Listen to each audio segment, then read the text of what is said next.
Muy bien, bienvenido a la segunda parte de esta introducción al análisis de varianza. Eh, Nos quedamos en la última vez en este gráfico, en lo cual comparábamos grupos de números, haciéndonos del promedio y del rango, ¿ok? Viendo, por ejemplo, aquí, solo como una recapitulación, que la diferencia de medias aquí era 10 y acá también era 10,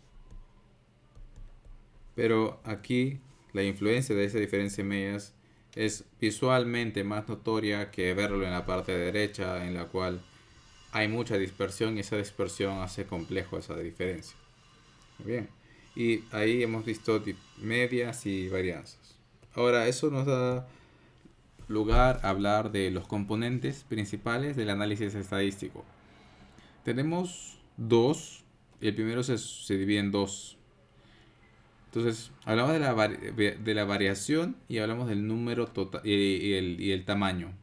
Cuando me refiero a la variación, hablo de la variación entre grupos y la variación dentro de los grupos. Muy bien. Eh, y para el número total de puntajes es exactamente eso mismo, ¿no? Es la cantidad de muestras totales que yo tengo. Entonces aquí voy a ir al marcador y voy a poner acá dos grupos, un grupo A y un grupo B. Digamos que el grupo A tiene tantas muestras y el grupo B tiene 1, 2, 3, 4. ¿Ok? Digamos que el grupo A tiene un tamaño de... Acá tenemos 5 muestras y acá un tamaño de cuántas, 2, 6, 8, 10. ¿Ok? El número total sería cuánto, 15. La variación entre los grupos es una medida que me dice cuán aparentemente diferentes es este grupo A del grupo B.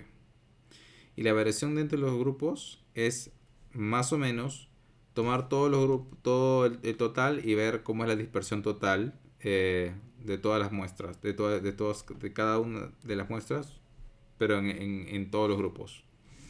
Muy bien.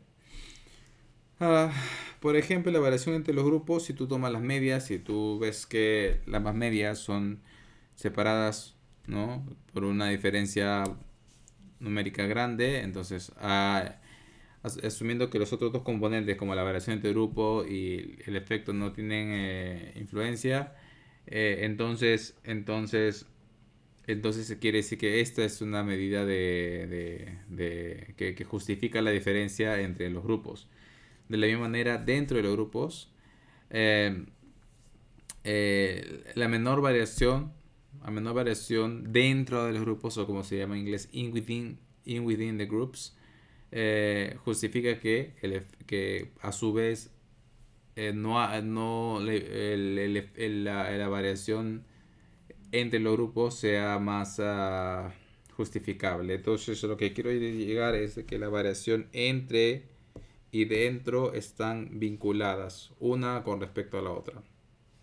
Vamos a continuar. Entonces, cuando yo quiero relacionar esta variación entre y dentro de los grupos, yo creo una ratio, una división. Asumamos que ya sabemos cómo calcular la varianza de efecto, la varianza entre y la varianza dentro. Entonces yo puedo formular un ratio dividiendo esos valores. Pero antes, yo lo que voy a hacer es voy a renombrar a lo que es variación entre grupos. Le vamos a llamar varianza de efecto o variación sistémica, debido a que esta varianza es el efecto, es la diferencia del efecto que estamos interesados no justificar. Por ejemplo, en el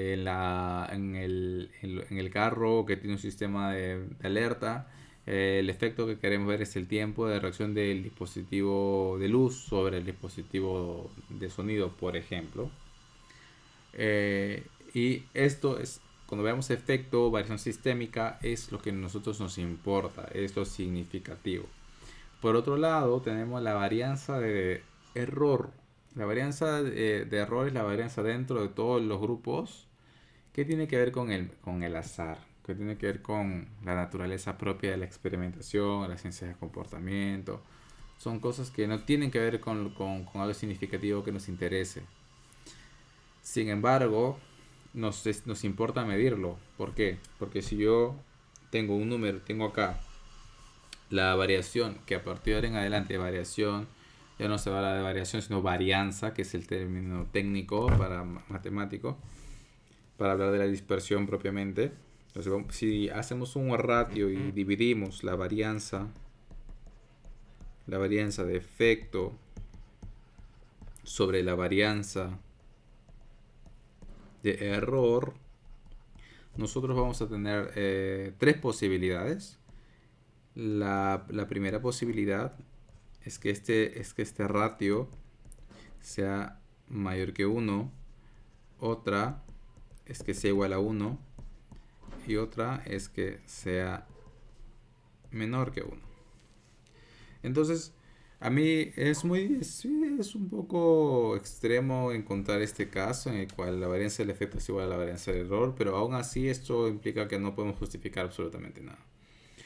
Que encontremos que el ratio es mayor que 1 sí nos da buena idea, nos ayuda a la intuición, nos ayuda a hallar respuestas, porque si la varianza sistémica es mayor que la varianza del error, entonces hay justificación para decir de que un grupo es diferente al otro por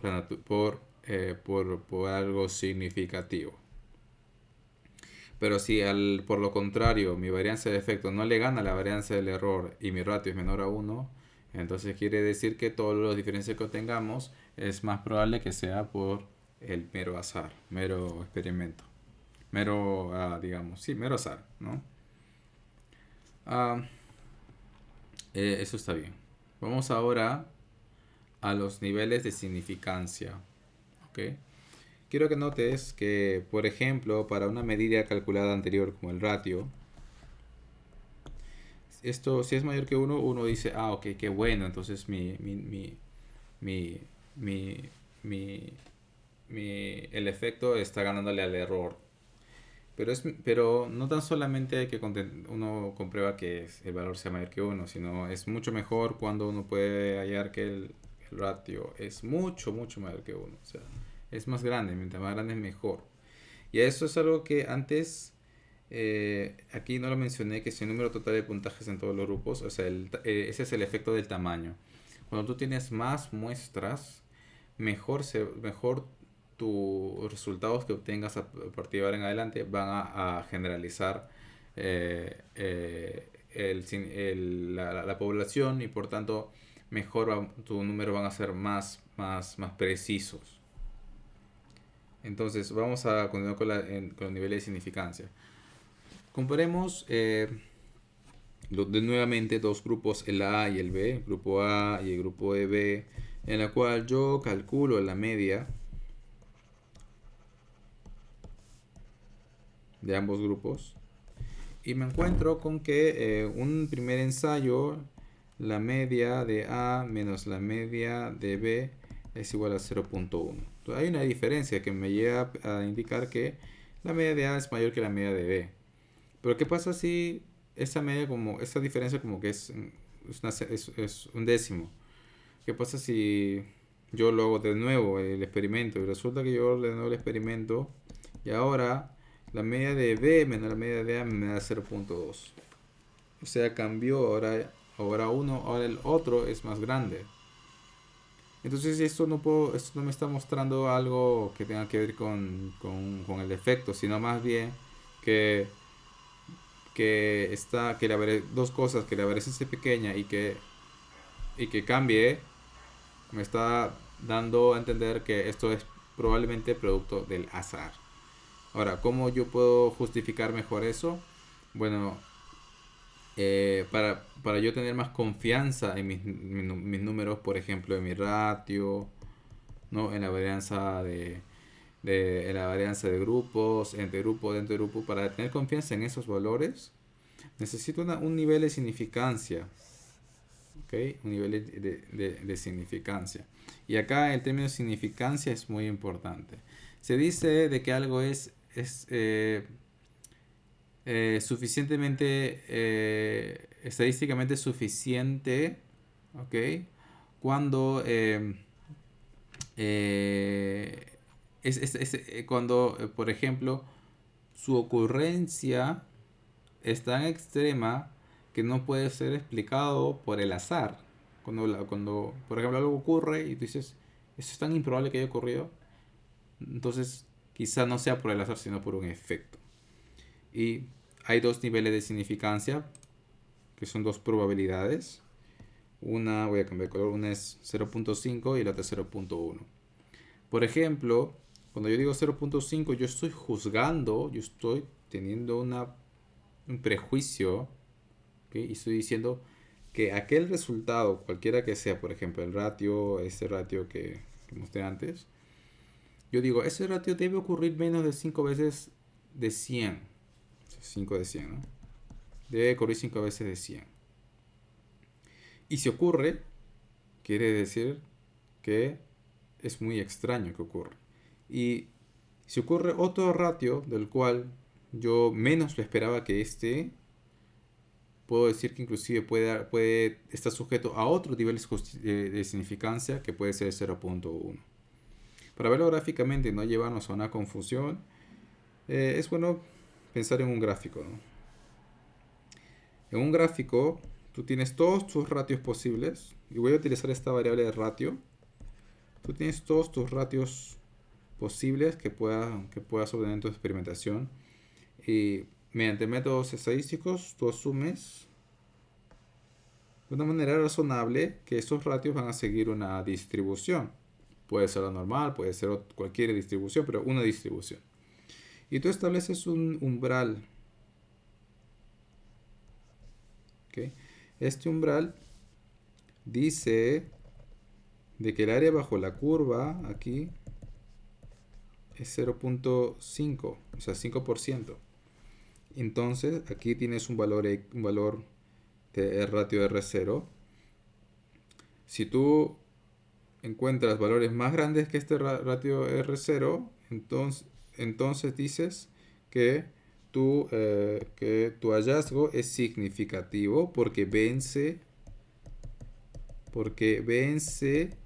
el prejuicio de que este valor en verdad sea más probable que aparezca en esta región. ¿Ok? Esta región. ¿Ok? ¿Ok? Entonces aquí es como que la zona más probable, ¿no? Más probable, más normal, donde aparezca mi resultado.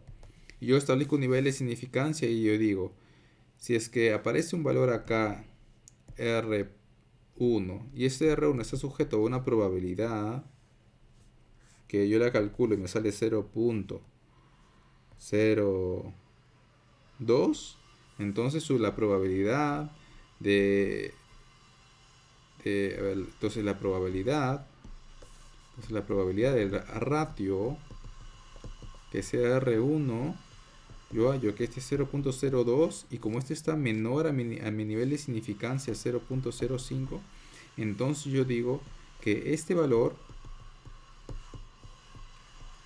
es sospechosamente ha ocurrido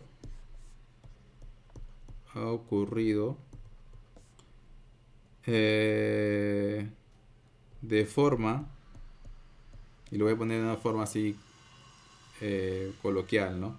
De una forma tan sospechosa como para creer que haya ocurrido por azar. ¿Ok? Bien.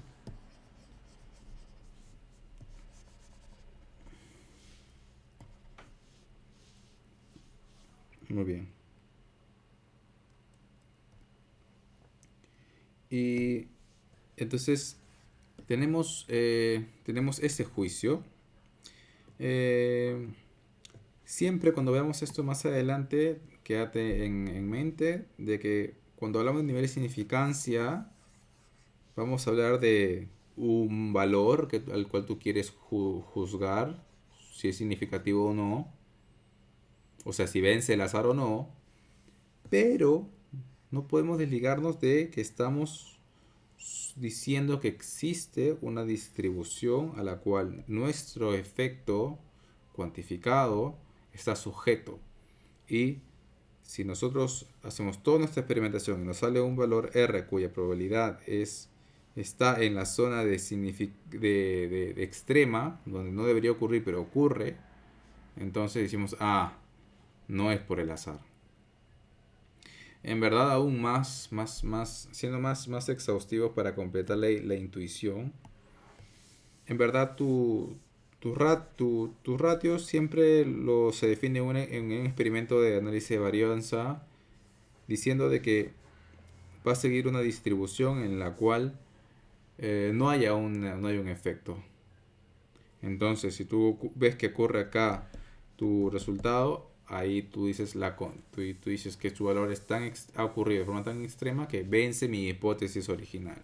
Pero eso ya es, creo que esto si uno lo escucha por primera vez puede agarrar y tener ciertos tipos de errores de juicio. Por ejemplo, uno puede decir, ya, si yo hallo mi resultado, por ejemplo, uno puede decir, voy a cambiar este ejemplo y voy a pensar en 5 de 100, ¿no? Entonces, si yo lanzo unas monedas y las hallo y me sale el resultado 6 de 100 veces, que esto está por acá, entonces quiere decir que en verdad que sea mayor al 0.5 quiere decir de que es significante. ¿No? ¿Por qué? Porque el 6 que yo he obtenido 6 de 100 es mayor que 5 de 100. Entonces, esto hay que dejarlo de lado porque pensamientos así pensamientos así son juicios que no están tomando el framework de análisis de hipótesis. Entonces, el nivel de significancia ayuda muchísimo, pero cuando lo aplicamos correctamente. ¿Ok? Y eso nos va a ayudar, nos va a sacar de dudas. Eso es todo por ahora. En el siguiente episodio vamos a seguir, vamos a ver la media, la varianza, la suma de cuadrados y algo otro concepto también complicado como significancia es los grados de libertad. Lo vamos a ver en el próximo video. Gracias.